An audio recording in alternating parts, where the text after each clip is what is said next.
बिछा अंजुमन ग़ुलामान अहल बैत बिछा पारां हर साल जीअं हिन साल बि मेला ग्राउंड में बाह ते मातम कयो वियो, जंहिंमें 100 मण काठ खे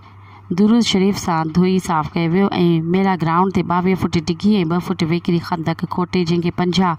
बाय 50 जो तरफ़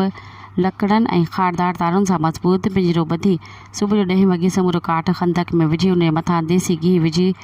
सूर्य इब्राहिम सां सादात घुराणी जे मासूम ॿार खां खंदक खे बाहि ॾियारी वई, जंहिं ते समूरो ॾींहुं क़ुरान पाक जी तिलावत जारी रही। जंहिं बाद मरकज़ी जुलूस में शामिल हैदरान हुसैन मेला ग्राउंड पहुता, जिते सैयद फिदा हुसैन शाह लतीफ़ी जी अॻवानी में बाहि जे टांडनि मथां परजम ऐं अब्बास घुमायो वियो ऐं पहिरियों दुल्हो सैयद जरार शाह ऐं सैयद नैयर अब्बास शाह थिया। जंहिं वक़्तु मुख़्तलिफ़ हंधनि खां आयल हज़ारे हुबदारनि हुसैन बाहि जे मातम करे बरंदड़ टांडनि खे ख़ाक में तब्दील करे छॾियो ऐं बाद में न्याज़ हुसैन तक़सीम कयो वियो। बाहि जो मातम पुलिस ऐं रेंजर्स जे सख़्त पहिरे हेठि थियो। मज़ीद ख़बरनि ऐं तफ़सीलात लाइ विज़िट कयो असांजी वेबसाइट www.awamiNewsHD.com ऐं ॾिसंदा रहो अवामी न्यूज़ HD।